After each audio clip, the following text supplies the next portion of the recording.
Warning: the following video contains explicit language, which may be offensive to some viewers or inappropriate for children. The content within this video is intended for mature audiences only.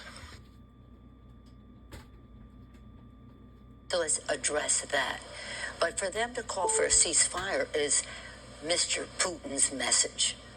Mr. Putin's message. Make no mistake, this is directly connected to what he would like to see. Same thing with Ukraine. It's about Putin's message. I think some of these protesters are spontaneous and organic and sincere. Some, I think, are connected to Russia. Are you ready?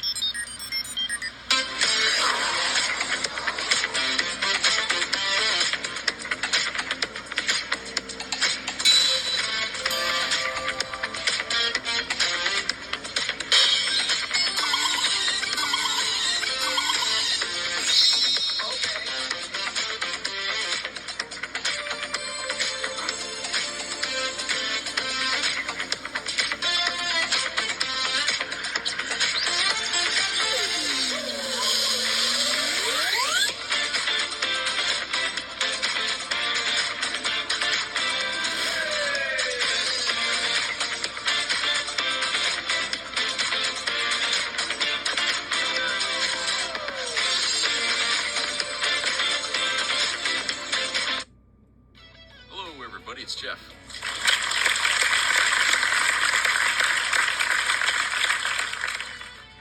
So, today we put some big wins here today. I hope everybody out there is having better weather. But like I said, here we got 45 to 50 mile per hour gusts here today in Maine, and it's tearing the hell out of the shingles on people's roofs.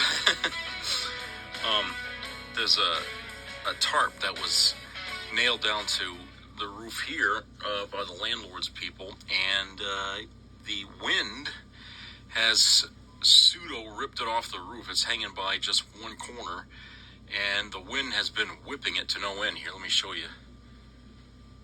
See it hanging there, and it's right in the way of where Smokey likes to look out the window. And you can see, I got one corner of it tied to the railing, but she's kind of scared of the thing flapping around. See there? It's a big tarp. It covers half the roof, and so I called the landlord about it already and told them about it, and somebody came by and looked at it and then left, and I don't know what they're going to do with it. They'll probably just wait till the wind dies down before they try to get up there to either dislodge it or nail it back down. I don't know. They put it up there initially because we were losing shingles up there, and the roof was sort of leaking in certain spots during the winter, and so they put that up there. But what they weren't thinking was that once the wind starts picking up, that's just slowly going to pull at the nails that they used to nail it down, which was another dumb idea that they should have used screws. But they went ahead and nailed it down, and so it's just ripping it right out. So it's hanging by like one corner, and that's about all that's left of it. So anyway, I went down to Hobby Lobby, and I found they were selling these little thingies here, and to me it looked like in Superman the movie, where baby Superman is put into a probe and launched towards Earth. It kind of looked like that, didn't it? It had all these spikes on it. It was a crystal-looking thing, and so I bought it because of that. So it's pretty cool. Because it really resembles it a lot. They had 3 different sizes. This was the smallest one. They had a bigger one, but I figured that's just good enough. So yeah, it was pretty cool. So I found that down there, and I bought it. And so we have that. There's been some talk about Nancy Pelosi. She gave an interview, I guess, and some people didn't like the things that she said, and that's about, how there's so much pro-Putin talk in this country. People out there are saying that Ukraine should surrender and Putin should win and all this and that. And like me, she's curious as to why there's so much anti-American, democratic thinking going on in this country. And you can't help but point the finger at, people like Tucker Carlson, who went to Moscow and spoke to Putin and kissed his ass, kissed his ring, kissed everything about Putin. And then, tries to come back here and say Putin's a good man. And, he's just trying to fight against what he calls as Nazism that's in Ukraine, which there is no evidence of that. There hasn't been any evidence. In fact, there's probably more evidence of that here in the United States, and so why don't they attack us, right, if it's such a problem? No, the reasons that he's attacking Ukraine is simply because he's trying to rebuild his old country that fell apart because of the same mentality that he's running his country today with, okay? It doesn't work. He doesn't believe that it won't work. So he's out there trying to reclaim what he lost. Well, he didn't lose it, but he was a government lackey there for the KGB at the time when the Soviet Union was around and a Cold Warrior, and so to him those were the good old days, and he wants to bring them back against the will of the people, no less, because there's more people in Russia today who would prefer it to go back the way it was before Putin screwed everything up here 3 years ago. Than to go all the way back to the days when, our president told them to tear down the wall and, and all this shit, when the Soviet Union was in decline, which, I don't think any, the younger generation today would even remember, the Soviet Union. I mean, most of the people out there today that want to bring back the prosperity of the last 15 years or so while they were living in Russia, these people are in their 20s, so they don't remember the Soviet Union so much. They just know what they know from history books. And so to them, they grew up in prosperous times when a lot of American companies were over there, and there was a lot of sort of an Americanization happening inside the walls of Russia. And, now that it's been taken away from them, they know more than ever just how good they had it. And now that their economy's falling apart and businesses are strapped and jobs are scarce, the way it used to be before, during the Soviet Union years, these people are really, they don't like it. These young people, they don't like it at all. And a lot of them had fled Russia during the start of the goddamn war with Ukraine. A lot of them have left because they simply can't seem to want to, adapt to Putin's thinking. He's yesterday, okay? And, these young people, they want to see a better tomorrow, and he's taking them in a whole direction that they're not on board with. And if they can't get what they want in Russia, they'll go somewhere else. And that's fine. As far as Putin is concerned, he don't care. You see, if you come back here, we'll arrest you or we'll execute you, whatever. That's his way of dealing with things. He don't want to see them again. If they don't want to stay there, fine. But don't come back, And with that in mind and what's going on in Ukraine, in the United States, the voices of the United States pulling out of supporting Ukraine getting louder only because of what Pelosi thinks are outside influences interfering in this country's opinions, essentially, and how we view things. Now, we all know about Fox News, we all know about Tucker Carlson, and so we know that those two things have had a long time preparing the way, as it were, for Putin to be hailed or looked at as some sort of hero for them. Because they're so anti-American in the way they look at things that it's easy for them to jump off the American bandwagon and jump on to the Russian bandwagon and say it's better this way. He's better than the way things are. They're basically what they're doing is they are feeding off the anger of the right wingers, the maggots, who can't stand the fact that Biden's the president, who can't stand the fact that they don't have all the say about what goes on in government. They don't control the White House. They don't control the Senate. Okay, they barely control the Congress now. Okay, they're so pissed that, you know, they don't have control over everything. Okay, that they're just willing to just scorch earth the whole United States. They're willing to just say, to hell with the United States, bury it. Okay, just because of that. You know, that's as anti-American as you can get. Okay, that's like wishing for a nuclear a Holocaust because you can't have it your way. Let's burn the whole fucking planet down. Okay, that's the way Donald Trump thinks. That's why they like him, because Donald Trump's the same way. If I can't have it, nobody can have it. If I can't be the president, nobody can be the president. Okay, and in Michigan here this week, Trump lost, Biden won. But there's a lot of Democrats that voted, what do they call, non-committed?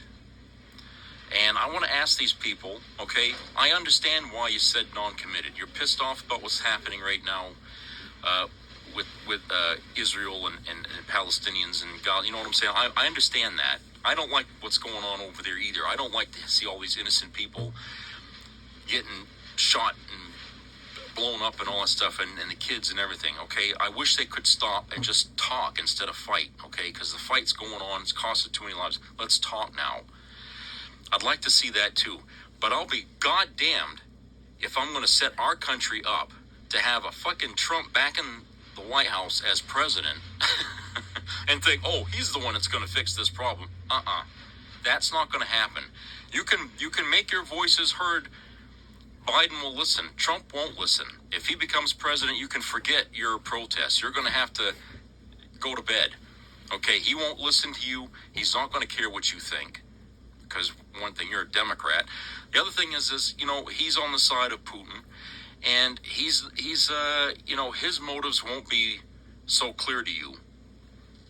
And I don't think you're ever really going to ever trust him as president as you probably will with Biden. And I think, you know, be careful how far you go with this protest. Don't burn down the country just because you can't get your way. Don't do what maggots are doing. Okay? It's okay to protest about it and be heard. And believe me, Biden and the Democrats are hearing this. But it's not so easy to have things done overnight. We don't know all the details. There's probably a lot of matters of national security involved in this thing that we're not being told about here, and the reason why things seem so slow in bringing a stop to this. So you got to trust that, you know, our government hears us and that it's trying to do what it can. All right, Biden's trying to do what can be done. I'm sure of that. Trump, on the other hand, would not be. He's more focused on how quick can I get into the White House so I can pardon myself for all the 91 charges that are still sitting against me here. You know, that's his goal. He don't care about what you think. In fact, he's glad that you're out there protesting because, hey, that could put a splinter in the Democrats' foot here. You know, that might cause enough of a fracture to make them lose the election. That's what he's hoping for. So, yeah, he'll probably fuel this and give you all kinds of shit, you know, to continue to fight and protest against your own best interest. But understand, you don't have to swallow their bullshit. Use your head, you know. Be careful about how far you want to take this. And like I said, Pelosi's right about suspecting that there could be outside influences. We already know that Russians have influenced us already during Trump's first run for president, you know, Hillary and Trump. We already found that out, that he was getting help from Russia, which is against the law as far as I'm concerned. I mean, I think that it's set right there, but no one's really saying anything about punishing anybody for that, you know, especially Trump. But aside from that, yeah, we already know Russia's been interfering in our elections and influencing our country. Not everybody that comes into our country is being honest about who they are, what they represent, you know, or what their goals are. But once they get in here, you know, they start their work. And I think that in a situation that's going on right now this year, and the rise to support Putin, communism, growing as it is, we can't be stupid and say there's no outside influence. Of course there is. And we got to find out who they are and where that's coming from, because if we don't, the influence they Garner in this country could flip our country upside down to a point where we're going to be like, everything is falling apart. Why did this happen? It's going to be too late then to play catch up. Okay, so we need to be on top of it now. And I do think that the FBI should be out there kind of looking at who these people are. If these people are just genuinely, honestly protesting because of what's happening, or are they being misled? And who's doing the misleading, and where is that money coming from? Okay, and shut those places down. Freedom of speech is fine, but outside influence from another country, that's a prelude to, as far as I'm concerned, to an invasion. And I don't think we ought to sit still for that. They're trying to butter the bread, as it were, for their side by turning our own citizens against us. What better way? They can't take us down militarily speaking, but they sure as hell can tear it apart from the inside. And that's what they've been doing. And thanks to outfits like Fox News, and other news outfits that claim to be news, but they're really propaganda machines. These outfits have done a pretty damn good job here of twisting people's heads around. When you got 30% of the country echoing what they say on these channels, then people are watching, people are listening, and they're remembering these bumper sticker sayings, going around parroting it to whoever asks them, but they have no idea what they're saying. These people, they're constantly being questioned all the time, these maggots, about certain things, and they don't even realize how disloyal and how un-American they sound. If they lived in the 1950s or something, they'd all be arrested by the FBI as being communists. They'd be exported out of this country. That's how we used to deal with communism in this country. We didn't want any of that in America, and for a good reason. Hoover was kind of paranoid about it, and he had his own flaws, but even some good can come out of paranoia, I guess. And the fact is we were trying to, after World War II, we were trying to make sure that we didn't have that kind of influence in this country from outside. We were always worried that there was, people were coming into our country trying to be American citizens when they were just really spies and all that, or as some people would say, sleeper agents or whatever. We were trying to, weed out who they were, because we knew we were being watched. And just as we had people trying to go into their countries and doing the same to them, we knew it was the same the other way around. Okay, and Hoover just he wanted us to find them, find out who they are. If we're going to play this game, we're going to play it, but we're going to protect our country at the same time. And so, I guess we've kind of gotten ourselves right back into it again, even though that the players are essentially the same. Russia's Soviet Union is not that anymore. It's Russia now again, but it's still the same thing. We're still getting influence in a different sort of a Cold War. I don't even know if you'd call it a Cold War. I don't know what we'd call it, but we're in a different kind of conflict with this same old adversary. And again, we have to filter what's coming into this country. We have to find out what's in this country already and get rid of it before it can do a lot of damage. And it's done quite a bit of damage already. We just have to try to find out where the influences are and plug the leaks, as they say. That's the only way you can. And of course, with the internet and everything, it makes the job much more difficult, because they don't actually have to physically be here to do the influencing. They can do a lot of this shit over the internet to people that will listen. Okay, and how do you do that? How do you stop that from continuing? So I feel like there's a lot there that needs to be done about it. Okay, let's go to commercial break. We'll be right back. Watch this.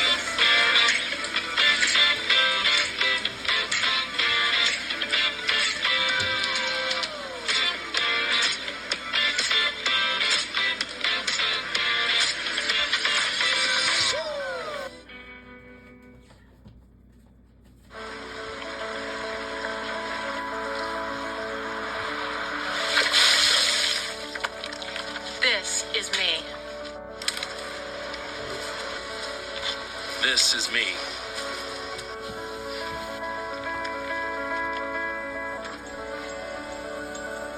This is me!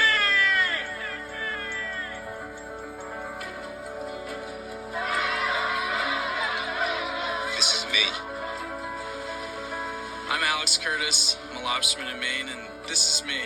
I'm Ruth McLaughlin, and this is me. I'm Eric Hopkins. I'm an artist, and this is me. This is me. Me. This is me. This is me. This is me. At the end of the journey, the main thing is you. Original. When I see the Make America Great Again, my comment is, do you accept that could possibly be construed as a racist remark? And most people, a lot of people go, how could that be racist? Make America great again? I said, so just ask yourself from an African-American experience, when was it ever great in America for the African-American? When was it great? So if you're making it great again, it's not including them. So it's to teach us in the woke world to open up and accept the possibilities that our privilege has created blind spots for us. And maybe I haven't seen what is really happening yet in all my years. For 4 long years, Donald Trump disgraced America, laughing with mass-murdering dictators, Vladimir Putin's puppet. You know, the people of Crimea, from what I've heard, would rather be with Russia than where they were. The world laughed at us. You know, Hezbollah is very smart. They're all very smart. No more. The people of this nation have spoken. At this hour, my friends, democracy has prevailed.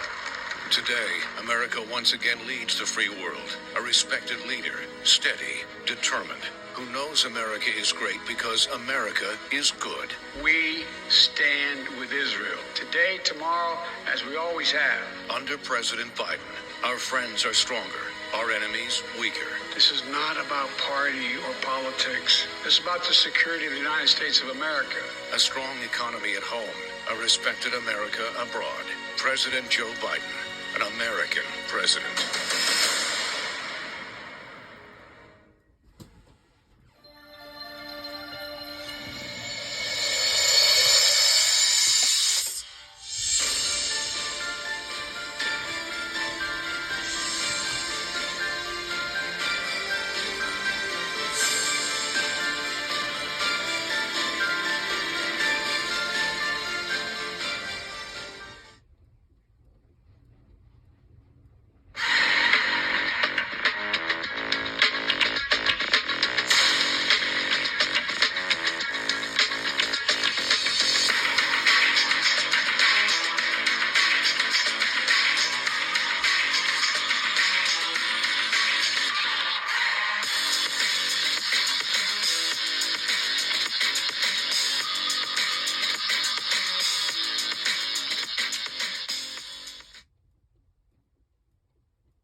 Be a part of the entertainment value of a lifetime.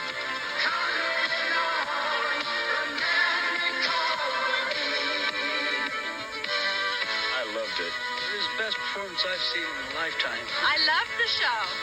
I liked it very much. He's a very entertaining man. It's well worth the money. Now appearing in Charlottetown, coming to Halifax November 6th to the 18th, and St. John November 20th through the 26th.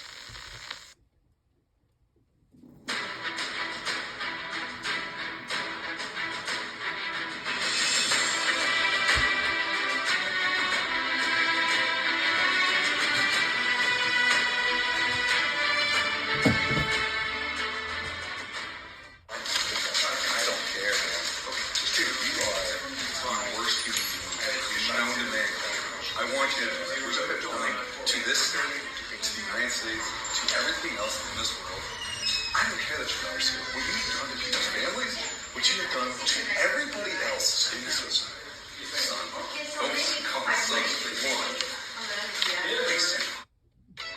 Welcome back, everybody. Okay, so this is the thing. Okay, well, to continue with the last segment here. Some people on the right are trying to say that Nancy Pelosi is trying to create witch hunts in this country. You know, she wants to use the FBI to weed out, you know, conservatism and stuff like that. That's how they're trying to twist it. Of course, that ain't true. That's not what she was talking about. And if you bother to listen to everything she said, and just, you know, realize there was a lot more to it than just, you know, than what headlines are saying. If you actually read these articles, she's talking a whole lot more about what the hell she means by investigating the protesters.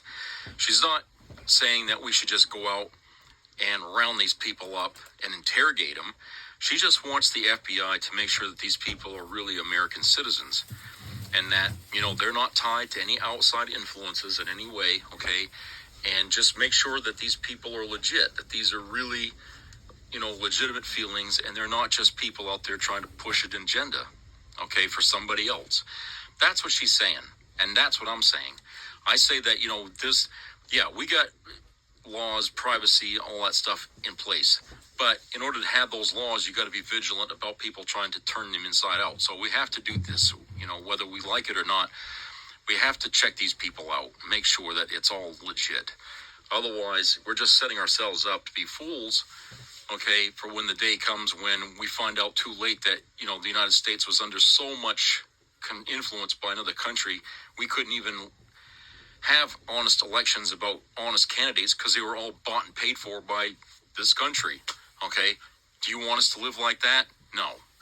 In order to be American, we have to protect what it is to be American. It's a line that, it's a balancing act for sure, but it's one we got to walk. If it's like they say, you know, democracy requires vigilance, eternal vigilance, and so that's what it is. It's not an easy government to have. It's got rewards, but you know, you're going to have to really be vigilant with it. And so, like I said, this is what Pelosi's saying, and you know, of course, the right wing's going to look at any little angle that they can see this at that's going to look negative, okay? And even though they themselves would probably do the same fucking thing when it was, you know, if they were in power, they're gonna shit all over it now because it's Pelosi, a Democrat, saying it. Okay. Okay. Different topic. Article had come out here, and this is from, what's the name of this outfit? Arizona Mirror. This is from the state of Arizona. I think this is the first time I've read an article here from this outfit here, but it caught my eye. So anyway, here's the title of this article. Ooh, that wind is really whipping out there now, boy. Woo! GOP bill would make it easier for Arizona ranchers to shoot and kill border crossers on their own property. Doing it now would be considered murder, but the proposed expansion of the Castle Doctrine would expand when doing so is legal. This is written by Leah Britton, Ua Dawn Bowles Fellow, published today, I guess, on February the 23rd. I'm sorry. Today's what?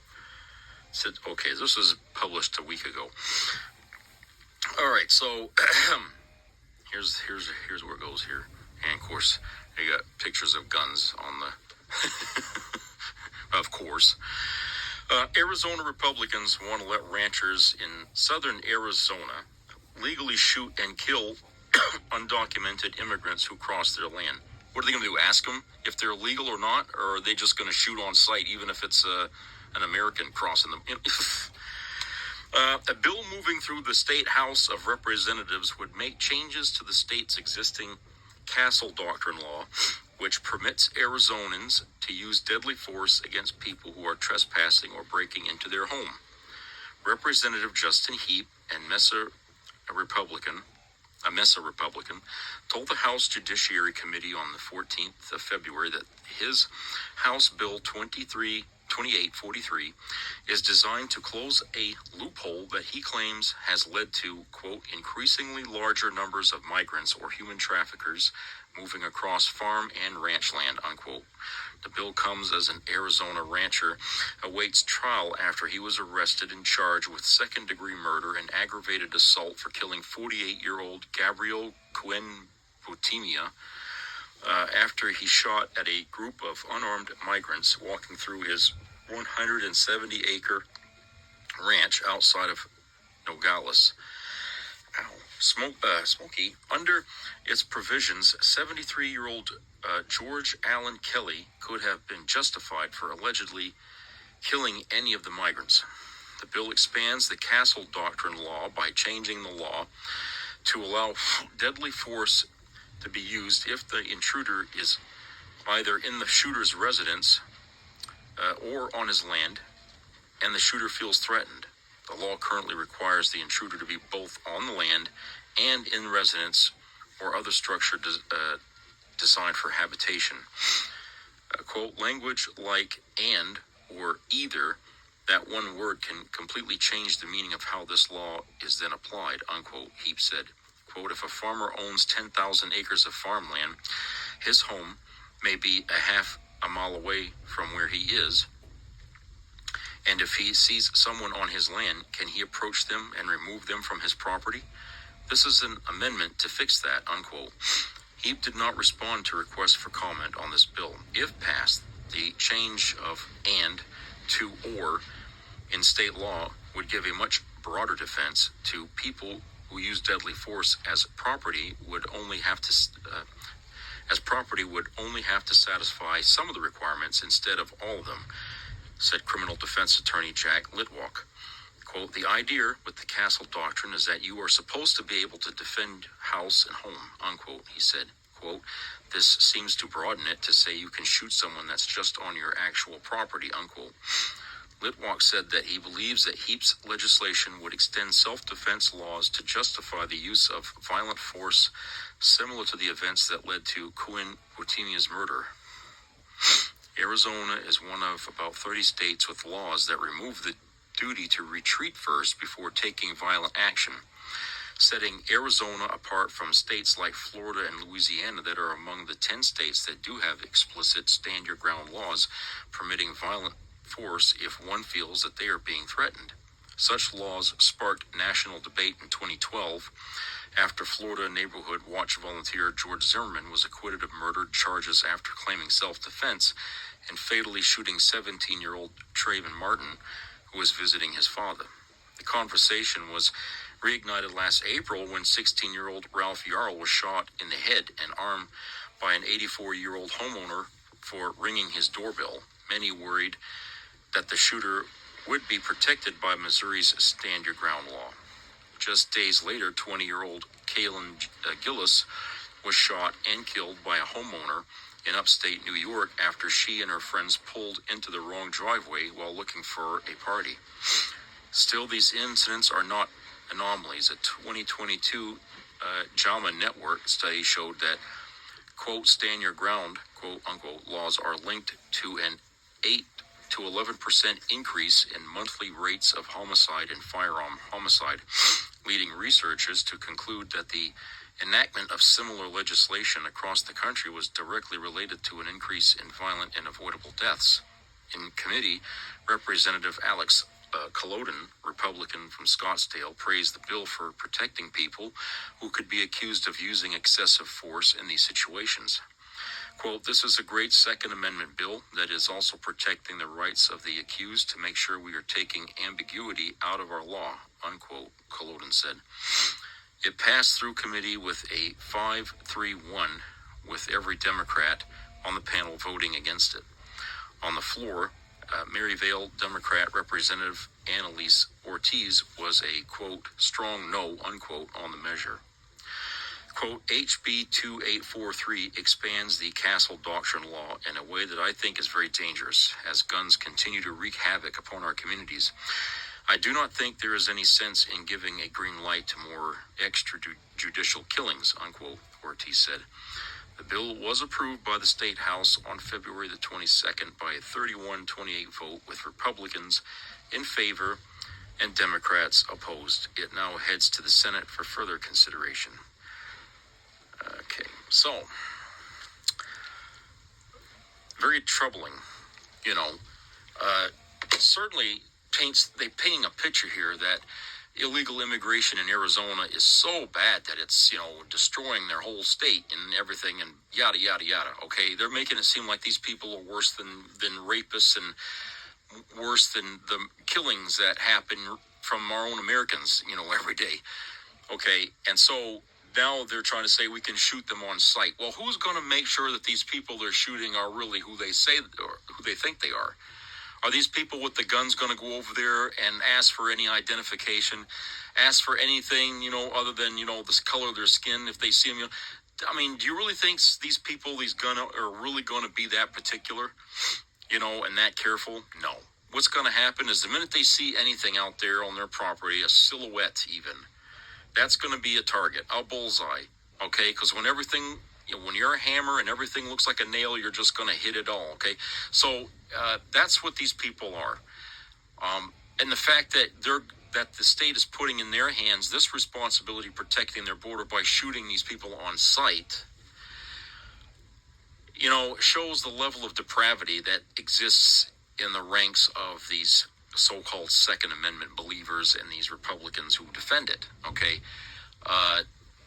It's sad that so many of us witness this kind of bullshit, and in many places we can't really stop it because the numbers of those who can oppose this are limited. But those that are for it get their way because of the fact that they have the majority in their state or their county or what have you. So in this country where we have, life, liberty, and the pursuit of happiness and all that, depending on where you stand on American soil, the meaning behind that changes. Okay, everybody's got their own interpretation of certain things. Every state practically almost has their own interpretation of things.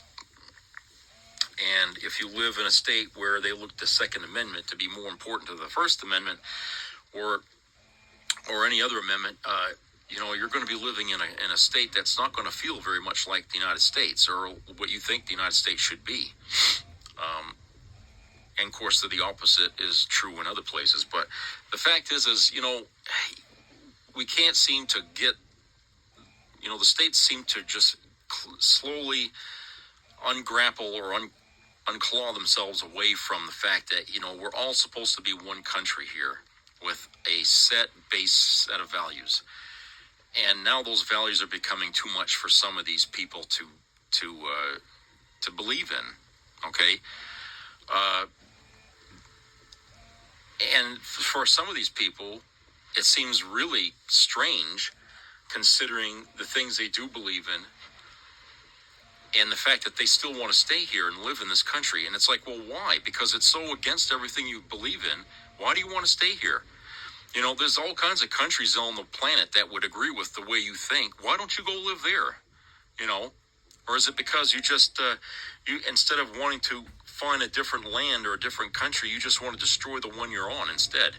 What gives you the right for your minority opinion to basically destroy everybody else's appreciation for the land they live on? Okay? Let's look at it on a smaller scale. Let's say, you're in a neighborhood of, 24 homes. Okay, and 23 of these homes all like the way their neighborhood is run. You keep your grass at a certain level, and you keep your neighborhood clean, and noise free. But this one house in the neighborhood doesn't want to follow any of those rules. They want to do their own damn thing, and it causes everybody else, strife. Okay, everybody else is like, well, you can't be, if you're going to live here, you're going to have to live like the rest of us. You gotta keep up with everybody else. Okay, because we all want it this way here. Okay, but if you don't, there's another neighborhood you can go live at over there where they don't have to follow rules like this either. So go live there. And that's what I'm saying is, why do these people want to stay in the United States if the way we live our lives is so repugnant to them? Okay, the fact that we don't want to have our streets filled with guns and all that stuff, and they do. Why is that? Why can't they just leave and go live somewhere where the guns are acceptable, which is not going to be too many choices because a lot of countries are worse than we are about how they regulate their guns. Okay, but yet they have better, safer streets than we do. So, they don't ever want to think about that. That's the thing. They don't ever want to think about that. They just want to believe that what they believe in is the right way. And that's why they constantly get themselves, locked in a pothole, in a main-style pothole, and they can't get out. Because their hypocrisy is put in their face. The flaws in their argument is put right in the mirror, okay? And they don't like the reflection they get back from it, okay? Well, I can't help them with that. If what they're saying doesn't make any sense in their own head, then how am I supposed to convince them that they're wrong? It already should be a non-issue. It already should be obvious to them that they're wrong. But because they don't want to believe it, they want to continue to believe the narrative that they've chosen. It makes it impossible for these people to admit to themselves that they're wrong and that they should modify their opinion. I don't know. But yeah, that article caught my attention, and I was like, Jesus, if it ain't Texas, it's Arizona, or it's some other state that's a border state. How do you think other countries like Mexico or Canada who border us, what do you think they must think about us? That we're in the middle, okay, of these two countries, and we're the only ones that seem to have a problem with having Mexico and Canada bordering us. Now, Canada, they might think that, we got on better relations with them, but, not all the time, okay? Canada, for some people in some states, they don't really, I guess it all depends. But, we got certain problems even with them. But the fact is that the United States creates these problems a lot of times. And because we can't seem to live with our neighbors anymore for some reason, because we got this nationalist idea of Americans just being only from America, and we're not taking any more people in here, you might as well take the Statue of Liberty down, okay, because that no longer represents who we are. Unfortunately, that was a great thing in its day, the Statue of Liberty, for what it represented, but now it doesn't represent, at least a lot of America, okay? There might still be, a bunch of people, I'm gonna guess a majority of Americans still believe in the principles of, letting the people from other countries here, still wanting to leave the doors open. But there's a growing segment of our country that just doesn't want to go down that road anymore. They want to just lock up the gates and keep everybody out. Okay, they don't want any more people in this country. Unfortunately, if we give them the key to lock the gates and leave everybody out, guess what? They also have the key, which means they can open that gate for anybody they want to come in here, for whatever reason. They get to choose even more indiscriminately, more exclusively, I should say. They get to choose more exclusively who can come into this country and be American. That means they can pick, no black people, no brown people, only white people, but only from this country. You know what I'm saying? This is what I'm talking about. Forget Mexico. They might even say forget Canada, because you got too many different races living in that country up there. They might even say that. Okay, so no Canadians, no Mexicans. Okay, it might just be the country of their choice. Is that going to end up being Russia? Because so many people are pro-Russia these days. Are we going to start letting, communists into the country? I mean, I got nothing against the Russian people, but even amongst the Russian people, you're going to have your pro-communist idealists in there, mixed in there somehow. And that's where I get worried. I ain't going to say they're all that way, but there are people right now in Russia supporting Putin. There's a lot of people that aren't, but there's still people that are. Okay, just like not everybody in America is a Nazi, but we still got people in this country that believe in those principles that Hitler had, still living amongst us. You see what I'm saying? So anyway, I'm like I said, that's kind of what I was thinking about when I read that article. Anyway, that's really really a bad sign that you were just perpetuating this thing that, we aren't going to let you in this country ever. Okay, and if you try, we're going to shoot you on sight. To me, you might as well be living in Russia, because that's kind of what they would do over there, wouldn't it? I mean, that's what they would do. They would take their borders and fill them with troops. Anybody seen coming toward that border, shoot on sight. That's what they would do, All right, so that's it for today. I hope everybody has a great rest of the week. Please subscribe and comment, and I hope to see you again soon.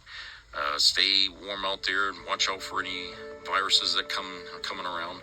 Treat each other nice, and try to avoid the big twos in a conversation, politics and religion, because that's going to get you a lot of sour looks. So take care, everybody. I'll talk to you later.